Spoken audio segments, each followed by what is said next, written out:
And welcome to part 2 of our 2-part candidacy process webinar. For those of you who were here last week, we covered just an overview of the candidacy process, and we talked about the presbytery certification process. And this week, we're going to talk about 2 of the significant components, 2 of the mandated components of the candidacy process, and that is the guidance conference and the psychological testing. And I'm going to turn it over to Liz to tell us a bit about the guidance conference. So the guidance conference is it's a 4-day residential conference held at Crieff Hills, which is a retreat center of the Presbyterian Church in Canada, just outside of Toronto. During the conference, it's a time for the candidates and for the church to assess the inner and the outer dimension of a candidate's call. The inner dimension is the individual listening for God's voice and calling, and the outer dimension is when the church listens for God's call for that individual's life. The guidance conference provides a context where candidates can engage in discernment of their gifts, their calling for ministry, to learn a little bit about some of their growing areas and the type of service that they might want to do in the church. It's kind of a break from, not from real life, but a break and a pause from some of the other distractions in life, where you have that opportunity to really focus on these things in a Christian community. So who attends the guidance conference? First of all, it's for certified candidates for ministry. So if someone isn't a certified candidate, they're not eligible to attend a guidance conference. All certified candidates at some point will attend at least one guidance conference. Then we have counselors. So counselors are made up of ministers, diaconal ministers, and elders from across the church that are chosen by ministry and church vocations. They're invited to come. They make up the biggest part of who candidates will interact with. And then we have staff people as well. So we have a chaplain who's there for the candidates. We have a psychological consultant who kind of pops in and out of the conference a little bit. They're there mostly to work with the counselors, to help the counselors if they have questions about psychological dynamics going on in interviews and that sort of stuff. And then both Tim and I are at the guidance conference. Okay, we may or may not have another person from our department for ministry and church vocations who may be there or be there for part of it. It just kind of depends on the schedule. But that's the main group of people who will be at each guidance conference. During the conference, one of the main parts of the conference is made up of personal interviews between a counselor and candidate. And those cover a variety of topics, which we'll go into a little bit more a little bit later. There are also group discussions and other activities, such as, there's a time for faith sharing in a small group. There's a conflict management workshop. There's a time to walk the labyrinth that Crieff has as a group, and there's also some free time built into it.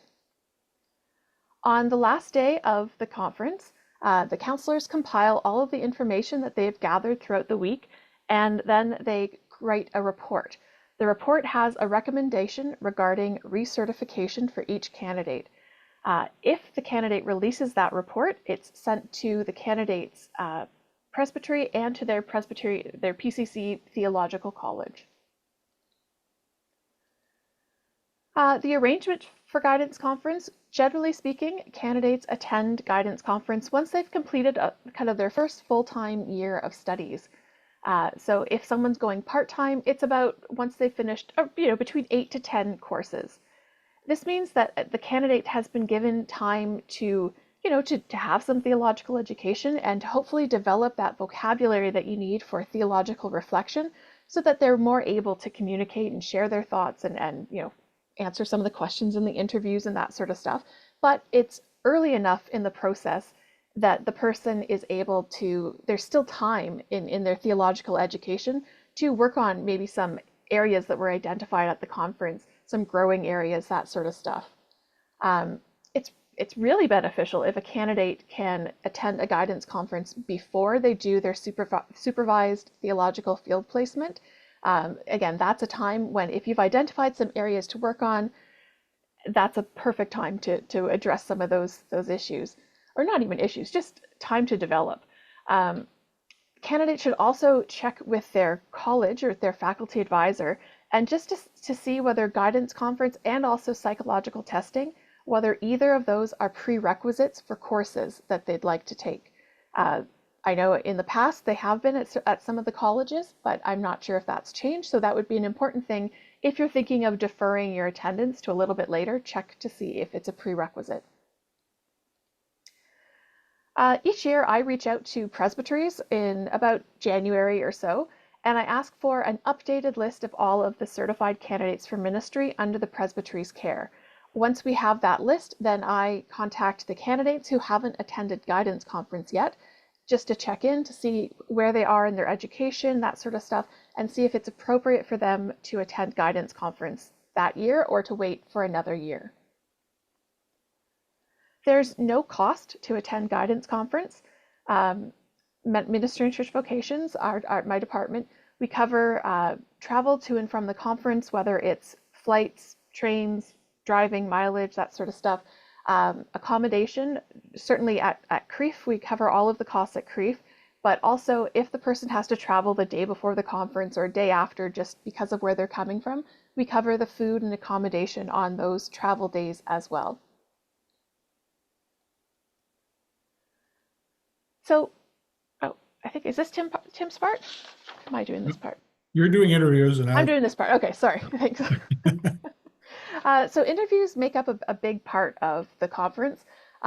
Candidates are, they're interviewed by the counselors, by 3 counselors in particular. The counselors are chosen ahead of time by Ministry and Church Vocations. So there are 3 counselors and there are 3 topics for the interviews.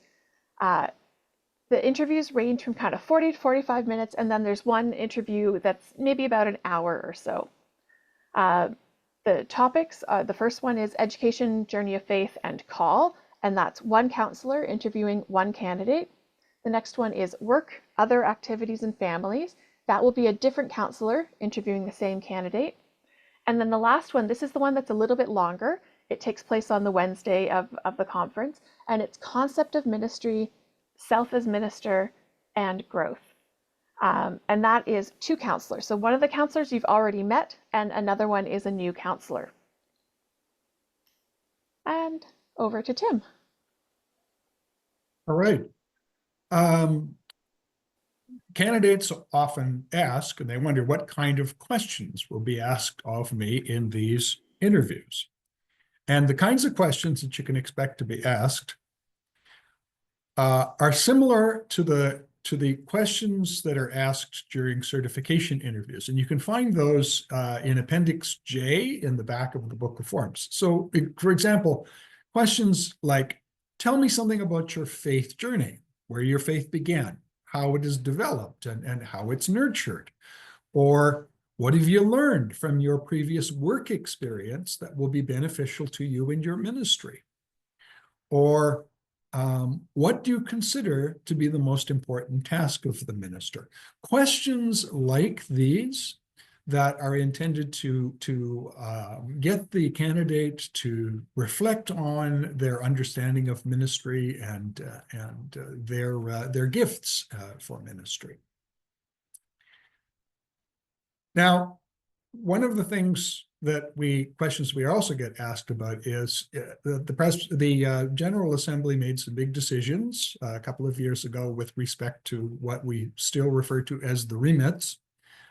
These are the church's position with respect to the ordination, marriage, and ministry involving LGBTQI individuals. And so people have expressed they just wonder, I mean, how is this dealt with at the guidance conference? Now, we talked a little bit about this last week in the certification interviews, but we think it's worth going over it again. Candidates will not be asked about their sexual orientation at the guidance conference. The candidates are not required to disclose anything about their sexual orientation. If, however, they choose to do so, it shouldn't make any difference in our candidacy process. So it's the same thing as the presbytery certification interviews. That also applies to the guidance conference. A candidate's sexual orientation, gender identity, or gender expression is not grounds for the guidance conference to recommend that a candidate not be recertified for a candidate as a candidate for ministry. Sometimes we'll have people think, well, are they going to say no to me, or am I going to have problems because of my sexual orientation or my gender identity or my gender expression? No. That it's not grounds to recommend that someone not be recertified.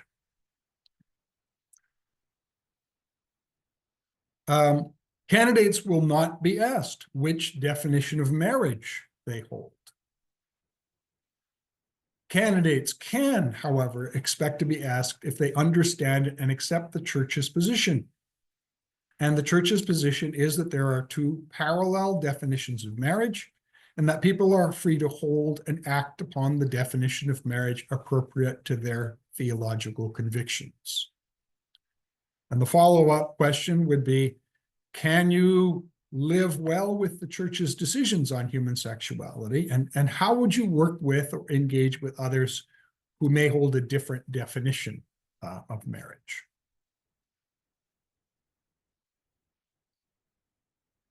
Now,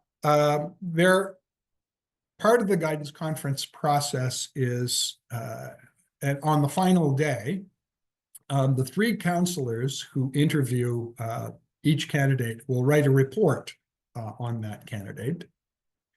And the report will contain some information about the candidate that they have learned from the personal information form that each candidate submits in advance of the guidance conference.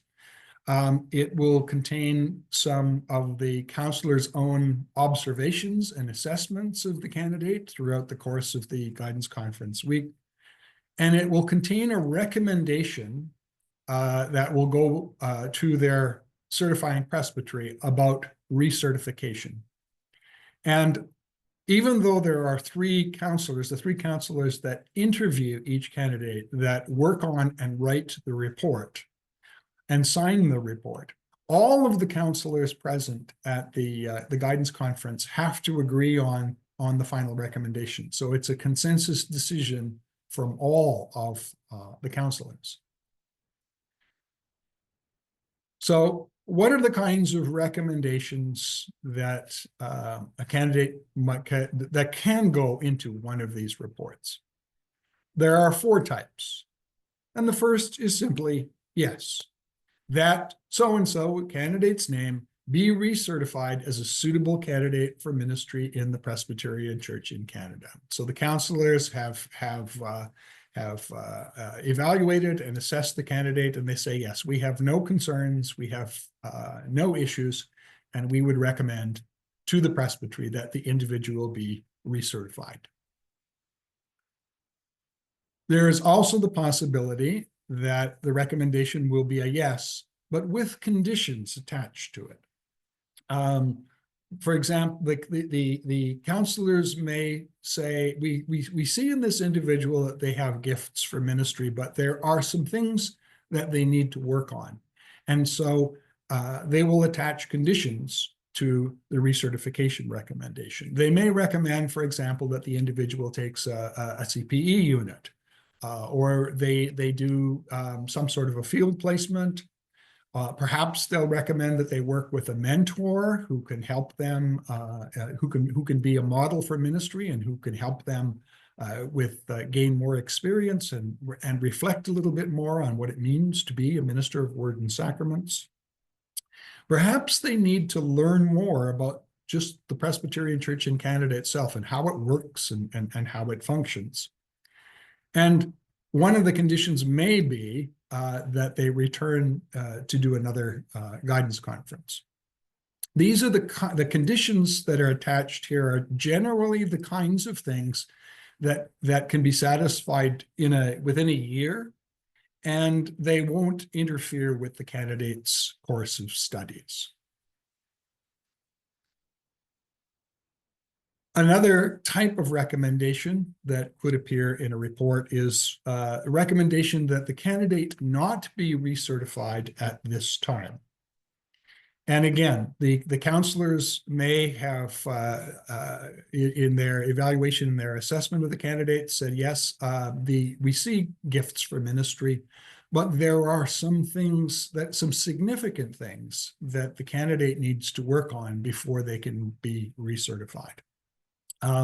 Perhaps the candidate may need some professional counseling or some therapy to deal with an issue that would affect them as in their ministry. Perhaps they need more experience of the life and work of the Presbyterian Church in Canada, and they need to take more time to learn about this in different ministry contexts. Perhaps they are struggling to articulate their sense of call. They're not quite, they're not able to say why they feel a sense of calling to ministry, and they may need some time to go back and to reflect on this and more clearly be able to come to a sense of call and be able to articulate that. And often in this case, the candidate will be required to do another guidance conference. And the final type of recommendation is no, that the candidate not be recertified for as a candidate for ministry of word and sacraments. In this case, in the judgment of the counselors, they see that the candidate has gifts for service in the church and has a calling, but not necessarily to serve as a minister of word and sacraments. Now, it is important to recognize that the recommendations in the guidance conference report are advisory and not binding. Presbyteries make the final decision regarding recertification. So the recommendation that appears in the guidance conference report doesn't bind the presbytery. Presbytery is not required to follow that recommendation. Now, the guidance conference has been a very long-standing and respected part of our candidacy process. We've been doing it for decades. And presbyteries will take seriously these guidance conference reports and their recommendations, but they're not bound by them. So it's important to recognize this. Guidance conference reports are confidential. They are not to be reproduced or distributed in any way. And when the candidate gets their guidance conference report, they sign a release form. And the release form means not necessarily that I agree with the contents of the report or the recommendation. That may be the case. But the release form simply authorizes ministry and church vocations to release the guidance conference report and its recommendation to the bodies that need to see it. The candidate gets one copy to keep. One copy is given to the convener of the certifying presbytery's students committee. And one copy is given to the principal or the principal's designate of the theological college where the candidate is studying, and that goes into the candidate's confidential academic file. I'm going to turn it back to Liz to talk a little bit about the other component in the candidacy process we're talking about today, and that's the psychological testing. So the psych testing, we call it psych testing, psychological assessment, different things. Again, it's for certified candidates for ministry. It's a time, it helps both we hope that it helps both the candidate and the presbytery and the college. So for the candidate, it provides an opportunity for self-awareness and for growth.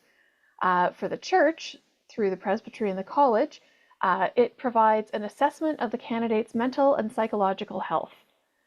As with the guidance conference report, the psychological assessment report is advisory, it's not determinative. There actually isn't a recommendation at the end of it. It is simply sharing information that was gathered through the test or through the assessment, and perhaps highlighting some growth areas or strengths and that sort of stuff. But there isn't a recommendation, so it is meant to simply advise the groups that it is sent to. And it's just one part of all of the different pieces that go into that. It's normally done under the direction of a registered psychologist. We have a list of approved psychologists, and candidates are free to choose from that list, but it must be one of the people on the list. And the candidate completes it's various tests. Some are done online, some are done in person, and there's an interview with the psychologist, and then at the end there is a report. It takes several days depending on who you do the testing with. Sometimes it can be several hours of testing online first, then some tests where you need to be present with somebody observing it, and then an interview component. So it can take a little while. If it's something that you need to do, you should give yourself lots of time to get that completed and not assume that it can be done in a month or so, because there's also time to write it and then review it, all that sort of stuff. So to make arrangements for psych testing, this is normally done through our colleges. So the college has a list of approved psychologists, and when you're ready to, when a candidate is ready to do the testing, they'll ask for that list, and the college will also give them a signed authorization letter. That authorization letter is very important. You give that to the psychologist at the first appointment, and that tells them that they will be paid. Not by you, but they will be paid. So it's very important that you have that. The candidate is the one who will actually contact the psychologist and make the appointment, make those arrangements. As I mentioned, it's not paid for by the candidate, it is paid for by the Presbyterian Church in Canada, and that cost is split between our department, Ministry and Church Vocations, and the candidate's presbytery. The assessment and the evaluation, they cover a number of areas. So they're looking at mental health, personality structure, interpersonal competencies, how people, their leadership style, how they function in a group, relationships, all of that sort of stuff, how you think of yourself, self-esteem, self-image, those sorts of things. There's also tends to be a cognitive or an intellectual component to that. And then also religious health, kind of how is this person's faith integrated into their life, into their calling, that sort of stuff. And I guess one more point about that is each psychologist is given this kind of basic structure of the things that we would like them to report on, and then they choose the battery of tests that they do, what works for them, what they're comfortable with, provided they address the issue or the topics that we have asked them to address. So if you talk to someone and they experience a different type of test or a different battery of tests with one psychologist than you did, that's because each psychologist chooses what they would like to do. Again, just like the guidance conference, the report is confidential. It's not to be reproduced. If the candidate chooses to release the report, again, as with guidance conference, the release does not indicate that you agree necessarily with what is in the report. It's simply saying that you are giving permission for that report to be sent to the people who are listed in it. So the candidate keeps a copy for their own records, and then a copy of the report, again, provided it's been released, is given to the convener of the certifying presbytery student committee, and then also to the principal or a designate at that person's theological college, and it's part of their file. And that's pretty much it. I think now we are open to any questions that people may have. We'll stop the recording at this point,